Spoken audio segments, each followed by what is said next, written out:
রাজশাহী ইউনিভার্সিটির সি ইউনিটে যদি তুমি 25-26 সেশনে চান্স পেতে চাও, অবশ্যই একটা কথা তোমাকে আমি বলে রাখি, শর্ট সিলেবাসের বাইরের কিন্তু তোমার একটু দখল রাখা লাগবে, বিশেষ করে ফিজিক্সে। দেখো ফিজিক্সটাই কিন্তু তোমাকে আসলে চান্স পাওয়ার ব্যবধানটা ফিজিক্স আর আইসিটি করে দেবে। কেননা আহ, দেখো যে মেডিকেলে যারা প্রিপারেশন নিয়ে আসছে, যে অ্যাসপিরেন্টগুলো আছে, তারা কিন্তু বায়োলজি খুব ভালো করে পড়ে আসছে, বা কেমিস্ট্রিটা দেখা যাচ্ছে খুব ভালো করে একটা দখলে থাকে, কিন্তু প্রবলেমটা হয় ফিজিক্স।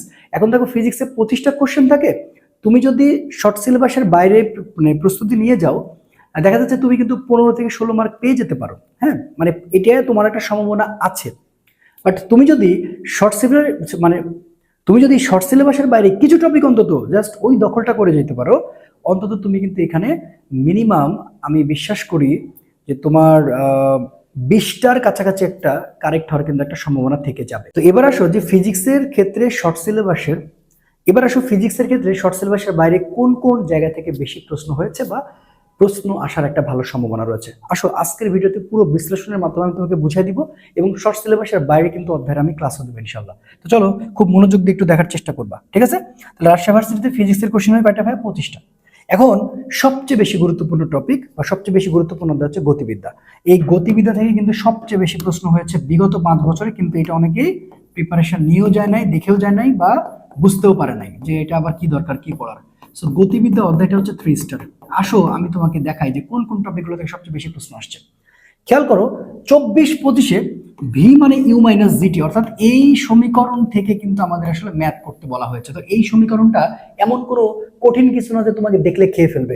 তার মানে পড়ন্ত বস্তু। তুমি এখানে নোট করো ভাইয়া, তুমি এখানে প্লিজ নোট করো যে তুমি গতিবিদ্যা যখন প্রিপারেশন নিবা, তখন পড়ন্ত বস্তুর যে সমীকরণগুলো রয়েছে, পড়ন্ত বস্তুর যে সমীকরণগুলো রয়েছে, সেগুলো তোমাকে পিএইচডি অর্জন করতে হবে, এবং তুমি 9-10-এ পড়ে আসছো, খুব একটা কঠিন তোমার জন্য হবে না। এরপরে দেখো ক্যালকুলাসের মাধ্যমে বেগ বের করতে বলেছে, ভি মানে ডিএক্স বাই ডিটি, এবং এটা 24-25-এ আসছে, 23-24-এ আসছে। This the most important Rajshahi ইউনিভার্সিটির জন্য। বলবে যে স্মরণের মান দেওয়া আছে 2 সেকেন্ড বা 3 সেকেন্ড পর বেগ বা স্মরণ বা ত্বরণ কত, ঠিক আছে? আচ্ছা, এবার দেখো ভূমিতে পতিত হওয়ার সময় 22-23-এ আসছে, যেখানে সমীকরণটা দেওয়া ছিল এক্স মানে হচ্ছে 81 মিটার, এবং যেখানে মাইনাস আছে তারপরে -9 মিটার/সেকেন্ড স্কোয়ার, মানে ত্বরণ, মানে এখানে টি স্কোয়ার দেওয়া আছে। তো সেখান থেকে যখন আমরা মানটা জিরো করবো, তো সেখান থেকে আমরা জাস্ট টি স্কোয়ারের মানটা পেয়েছি, এবং টি স্কোয়ারের মান বের করার সূত্রটা ছিল এটা, এবং 3 সেকেন্ড আনসার ছিল, জাস্ট তোমাকে বোঝানোর জন্য। তো এই সমীকরণটা এমন কোনো কঠিন কিছু না যেটা দেখলে তুমি আসলে ভয় পেয়ে যাবা। এরপর দেখো সূত্র সমীকরণ থেকে আবার আসছে 21-22-এ, যে নিচের কোনটা সঠিক?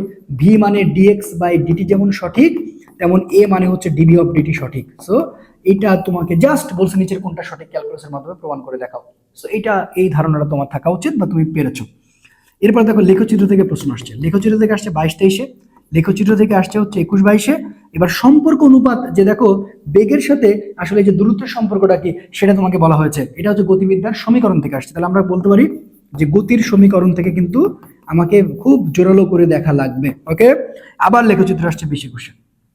এরপরে দেখো 20-21-এ আবার লেখচিত্রে আসছে মোট ব্যয়িত সময়ের একটা সূত্র ছিল, মানে সময় বের করতে বলা হয়েছিল। এরপরে দেখো এইটা হচ্ছে সমীকরণটা বলেছিল যে নিচের কোনটা সঠিক, সেখানে ছিল ইউ মানে হচ্ছে 2v/v। এটা কই থেকে আসছে? দেখো 9 নাম্বার। এই যে আমরা জানি যে ভি মানে ইউ প্লাস ভি গুণ 2, এবং এখান থেকে আসলে আমরা সেই সমীকরণটা এখানে বের করতে সমর্থ লাভ করেছিলাম। এটা ছিল আমাদের অ্যান্সার। তার মানে সূত্র সমীকরণ থেকে আবার প্রশ্ন আসছে। এরপরে গড় বেগের একটা সূত্র আছে, ভি মানে হচ্ছে 2v1v2 v2 প্লাস v1। যদি স্মরণের পরিমাণ সমান হয়, সেই ক্ষেত্রে গড় বেগের সূত্রের ভিন্নতা রয়েছে। আমরা শুধু গড় বেগ মানে বলতে কি বুঝি, যে v1 প্লাস v2 বাই হচ্ছে 2, না, বারবার এটা না। যদি এই ক্ষেত্রে আবার তোমার সময়ের পরিমাণ বা স্মরণের পরিমাণ বা দূরত্বের পরিমাণ সমান থাকে, সেক্ষেত্রে সূত্রে কিন্তু একটা ভিন্নতা আছে। এটা আমি ক্লাসে করাবো, কোনো সমস্যা না, আগে বুঝে নাও। আবার দেখো লেখচিত্র। তাহলে তুমি 20-21 থেকে দেখো সবচেয়ে বেশি কোশ্চেন হচ্ছে কোথায়? লেখচিত্র থেকে। 1টা 2টা 3টা 4টা 5টা, এবং আসছে ক্যালকুলাস থেকে, যে ভি মানে ডিএক্স বাই ডিটি যে সূত্র সমীকরণ, সেখান থেকে আসছে। এবং দেখতে পাচ্ছ যে পড়ন্ত বস্তু। আর এখানে তোমার আরো কয়েকটা জিনিস অ্যাড করতে বলবো আমি, সেটা হচ্ছে পর্যায়কাল, মানে যেগুলো আসতে পারে, পর্যায়কাল, সময়, যে প্রাসের যে ঘটনাগুলো রয়েছে। তো অবশ্যই তোমাকে বুঝতে হবে। আশা করি বুঝতে পারছো গতিবিদ্যা অধ্যায় কি কি পড়তে হবে। এবার চলে আসো তরঙ্গ। তরঙ্গ অধ্যায় খুবই কম এসেছে। বিট বা স্বরকম্পের প্রয়োগ থিওরি থেকে একটা কোশ্চেন করা হয়েছিল। শব্দের সাথে যে তাপমাত্রার প্রভাব রয়েছে, ভি প্রপোর্শনাল রূপটি, এখান থেকে আসলে কিছু ম্যাথ আসবে। এবং দশা পার্থক্য, দ্য মোস্ট ইম্পর্টেন্ট, এটা তুমি আসলে শর্ট সিলেবাসের বাইরে তোমাকে জানতেই হবে, কারণ দশা পার্থক্য ভৌত আলোক বিজ্ঞানে রয়েছে। সর্বোচ্চ সর্বনিম্ন যে দূরত্ব নির্ণয় এটার একটা সূত্র রয়েছে, সেই সূত্র থেকে আসলে ম্যাথ এসেছে। তার মানে বিগত আমরা যদি খেয়াল করে দেখি যে 4টা কোশ্চেন আসছে, তাহলে গতিবিদ্যায় কিন্তু সবচেয়ে বেশি কোশ্চেন ছিল। খেয়াল করো, গতিবিদ্যায় কোশ্চেন প্রায় 11টা, কিন্তু তুমি যদি তরঙ্গতে দেখো সেখানে আসছে খুবই কম। তার মানে রাজশাহী ইউনিভার্সিটিতে তরঙ্গতে কোশ্চেন কম করবে, কিন্তু এটা মাথায় রাখতে হবে যে গতিবিদ্যা থেকে আসার সম্ভাবনা সবচেয়ে বেশি, একটা প্রশ্ন তুমি কমন পাচ্ছ। এবার আসলে তড়িৎ প্রবাহের চুম্বকীয় চুম্বকত্ব। ইয়েস, এই অধ্যায়টা খুবই খুবই গুরুত্বপূর্ণ। তুমি দেখো বি মানে এটা চুম্বকের ক্ষেত্রে সূত্র রয়েছে mu naught N I, mu নটের মান হচ্ছে 4 পাই গুণ 10⁻⁷। আবার এন মানে বড় হাতের এন বাই এল। সো এই যে সূত্রগুলো আসছে, এই সূত্র দিয়ে ম্যাথ আসছে, আমি তোমাকে সেটা বলে রাখছি। এটা কিন্তু কোনো বাঘ ভাল্লুক না যে তুমি দেখলে পারবা না। এরপরে 2 নম্বর আসছে তড়িৎ ফ্লাক্সের সর্বাধিক হওয়ার শর্ত। ঠিক আছে, এই যে শর্তটা আসছে 19-20-এ, সো এইটা একটা সূত্র সমীকরণ ভাই, আর কিচ্ছু না। ঠিক আছে, এরপরে দেখো থিওরি আসছে 3 নম্বরে, সমমুখী তড়িৎ প্রবাহের থাকা তার দ্বয় পরস্পরকে কি করে আকর্ষণ করে। এই থিওরিটা আসছে সম্ভবত 20-21 মেবি। আচ্ছা, এরপরে বায়োস্যাভার্ট, এরপরে হচ্ছে বায়োস্যাভার্টের সূত্রের যেটা তোমার হচ্ছে ভেক্টর রূপ রয়েছে সেটা দিয়ে আসছিল, সেটা 19-20 আসছিল। এবং বি মানে মিউ নট আই 2 পাই সোজা তারের ক্ষেত্রে, আমি বারবারই বলি এই সূত্র দিয়ে কিন্তু অঙ্ক আসতে পারে। একটা হচ্ছে সোজা তারের ক্ষেত্রে, আরেকটা হচ্ছে বলতে পারে বৃত্তাকার তারের ক্ষেত্রে নির্ণয়। তো সোজা তারের ক্ষেত্রে মনে রাখার উপায় হচ্ছে বি মানে হচ্ছে মিউ নট এন আই 2 পাই আর, আর এটা হচ্ছে বি মানে হচ্ছে মিউ নট এন আই 2 আর। প্রশ্ন ভাই এখানে তো এন নাই, এনটা হচ্ছে কুণ্ডলীর সংখ্যা, মানে যে সংখ্যাটা, যে সংখ্যাটাতে তুমি সংখ্যাটা তুমি অ্যাড করবে, নাহলে করবে না, কাহিনী শেষ। আশা করি কোনো সমস্যা হওয়ার কথা না। তাহলে দেখো এই জিনিসগুলো থেকে আসছে। এরপরে তড়িৎ চুম্বকীয় আবেশ ও দিক পরিবর্তী প্রবাহ, এই অধ্যায়টা কিন্তু বেশ গুরুত্বপূর্ণ, এবং সবচেয়ে বেশি গুরুত্বপূর্ণ হচ্ছে জ্যামিতিক আলোক বিজ্ঞান। এখান থেকে প্রশ্ন হবে, জ্যামিতিক আলোক বিজ্ঞানটা সবচেয়ে বেশি গুরুত্বপূর্ণ, যেটা চিটাগাং ইউনিভার্সিটিতে অলরেডি আসছে। আচ্ছা, তো এখানে দেখো এই যে এটা সরাসরি ফর্মুলা, ঠিক আছে, সরাসরি ফর্মুলা, যে আমরা যে প্রথমে যে ফর্মুলাগুলো পাবো তার মধ্যে একটা অন্যতম ফর্মুলা। ক্লাসে তো সব ভালো করে অঙ্কগুলো দেখা দেবো, সরাসরি এই অঙ্ক দিয়ে কিন্তু তোমার অঙ্ক চলে আসছে। ই মানে N D phi by DT, কথা কি বুঝতে পারছো? এরপর এন কিউ মানে এল আই, স্বকীয় আবেশ গুণাঙ্ক 24-25, স্বকীয় আবেশ গুণাঙ্কটা এইটা খুবই গুরুত্বপূর্ণ। এরপরে স্বকীয় আবেশ গুণাঙ্কের সমীকরণ, এই যে এইটা, এগুলা নিচের কোনটি সঠিক, এই টাইপের কোশ্চেন কিন্তু দিয়ে দিয়েছে। এবার এই যে স্বকীয় আবেশ গুণাঙ্কের ক্ষেত্রে যে অঙ্কটা রয়েছে, সরাসরি L is equal to N phi by হচ্ছে, এটা দিয়ে কিন্তু সূত্র 18 অলরেডি কোশ্চেন হয়েছিল, কিন্তু আমি মনে করছি যে এই সূত্রটা তোমাদের জন্য এবার গুরুত্বপূর্ণ। তো এই সূত্রে কিছু ম্যাথ দেখলে হয়ে যাবে। আচ্ছা, এবার আসো জ্যামিতিক আলোক বিজ্ঞান, দ্য মোস্ট ইম্পর্টেন্ট। প্রতিসরাঙ্ক নির্ণয় আসবে। প্রতিসরাঙ্ক, ওই যে তোমার পুকুরের গভীরতা নির্ণয়ের ক্ষেত্রে মিউ মানে ইউ বাই ভি, ঠিক আছে, প্রকৃত গভীরতার আপাত গভীরতা। এরপর আসো বিম্বের প্রকৃতি, থিওরি 24-25-এ আসছে। ফোকাস দূরত্বের একটা সূত্র আছে এফ মানে ইউভি ইউ প্লাস ভি, এটা 22-23-এ আসছে। আর এই যে সূত্রটা জ্যামিতিক আলোক বিজ্ঞান খুবই গুরুত্বপূর্ণ, যেটা তোমরা একাডেমিকে গ নম্বরে সবসময় কমন পাও। 1/f মিউ মাইনাস 1 1/r1 এবং হচ্ছে 1 - r2। এবার এটা সরাসরি সূত্র, দেখো এই সূত্র দিয়ে তোমাকে ম্যাথ করতে হবে। লেন্সের আকার আকৃতি প্রকৃতি, এটা থিওরি আসছিল 22-23-এ। এবং f মানে r/2, এই যে তুমি দেখতে পাচ্ছ কন্ডিশনটা, যে তার প্রধান ফোকাস হচ্ছে বক্রতার ব্যাসার্ধের অর্ধেক, সেটা দিয়ে কিন্তু আসছিল। এবং ক্ষমতার সূত্র p মানে 1/f, এটা কিন্তু চিটাগাং ইউনিভার্সিটিতে একটা আসছিল, সো এবার সম্ভাবনা রয়েছে। এবং সংকট কোণ নির্ণয় 20-21 এসেছে। তার মানে আমরা দেখতে পাচ্ছি যে জ্যামিতিক আলোক বিজ্ঞান মোস্ট ইম্পর্টেন্ট। আমরা পরে সামারি যে আসবো যে কে কে আসলে ইম্পর্টেন্ট। এবং লাস্টে জ্যোতির্বিজ্ঞান, এটা আবার ছেড়ে চলে যাও না, ঘটনা বা দিগন্তের ব্যাসার্ধ, এখান থেকে প্রশ্ন আসলে একটা সূত্র দিয়ে আসতে পারে। ঘটনা দিগন্তের ব্যাসার্ধ সেটা হচ্ছে আর এস মানে হচ্ছে 2gm বাই হচ্ছে c স্কয়ার। এই সূত্র দিয়ে আমি তোমাকে ম্যাথ করাই দেবো ইনশাআল্লাহ ক্লাসে। এর বাইরে দেখবা যে কমন, মানে এখান থেকে কমন পড়ে যাবে যদি আসে।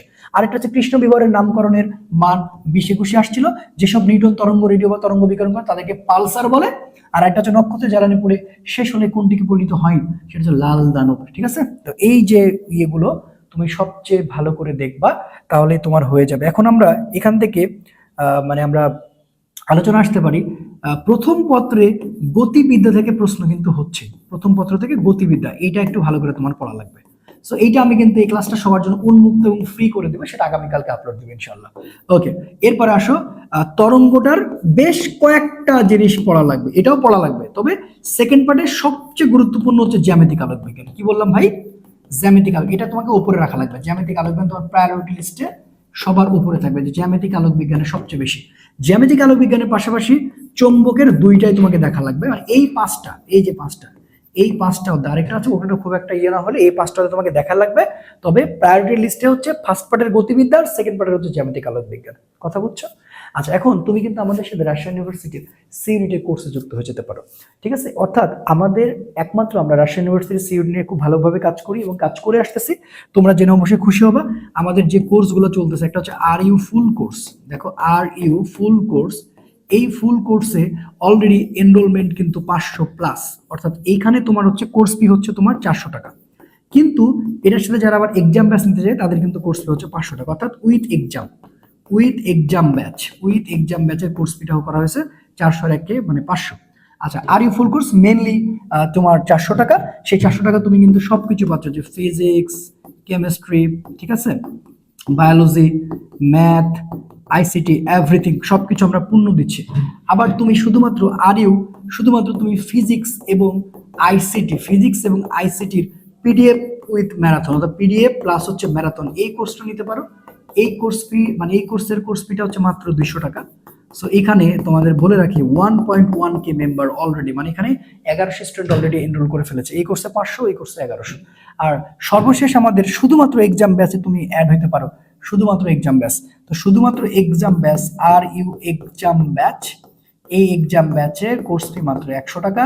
এখানে অলরেডি আমাদের প্রায় তোমার 100+ স্টুডেন্ট এনরোল করে ফেলেছে। তার মানে রাবি নিয়ে আমাদের স্টুডেন্ট অলরেডি আমরা দেখতে পাচ্ছি প্রায় 1700 থেকে 1800 স্টুডেন্ট কিন্তু আমাদের সাথে কানেক্টেড আমাদের কোর্সে। তো তুমি কিন্তু একটা ভরসা রেখে আমাদের ফুল কোর্সটা নিতে পারো। এবং এই কোর্সটা তুমি কিভাবে পারচেস করবা সেটা কিন্তু আমি দেখো ডেসক্রিপশন বক্সে আমাদের ওয়েবসাইটের লিঙ্ক দিয়ে রাখছি। আমার ওয়েবসাইটের নাম হচ্ছে আরিশ একাডেমি। এই আরিশ একাডেমিতে যাওয়ার পর তুমি হচ্ছে কি প্রথমে তোমাকে কি করা লাগবে, এই যে পাশে তুমি যখন মোবাইলে এখানে 3 ডটে ক্লিক করবে, এখানে কিন্তু তোমার হচ্ছে যে একটা অ্যাকাউন্ট তৈরি করতে হবে, নতুন একটা অ্যাকাউন্ট তৈরি করতে হবে। নতুন অ্যাকাউন্ট তৈরি করার পরে তুমি ওইখান থেকে যে কোর্সটা চাও সেটাই তুমি পারচেস করতে পারবা। আর এরপরে যদি কোনো কোর্সের প্রবলেম হয়, দেখো যে ডেসক্রিপশন বক্সে হোয়াটসঅ্যাপ নাম্বারগুলো দেওয়া আছে, সেই হোয়াটসঅ্যাপ নাম্বারে তুমি যোগাযোগ করে নাও। 01791238115, 2381 হচ্ছে 15, ঠিক আছে, 238115 এটা হচ্ছে হোয়াটসঅ্যাপ নাম্বার। এবং আরেকটা আছে 01782846904, এই হোয়াটসঅ্যাপ নাম্বারে তুমি কানেক্ট করলেই তুমি সব কোর্স সম্পর্কে বা যে কোনো কিছু সম্পর্কে তুমি জানতে পারবা। আশা করছি তোমার রাজশাহী ইউনিভার্সিটির প্রিপারেশন বা রাজশাহী ইউনিভার্সিটির A to Z গাইডলাইন পাওয়ার জন্য প্রান্ত ফিজিক্স তোমাকে অলওয়েজ হেল্প করে আসবে। তুমি যে কোনো সমস্যায় আমাদেরকে সাথে পাবা এবং যে কোনো সমস্যা আমাদের জানাবা। সে পর্যন্ত ভালো থেকো, সুস্থ থেকো, দেখা হবে ইনশাআল্লাহ বিজয়ের মঞ্চে। আসসালামু আলাইকুম রহমতুল্লাহ।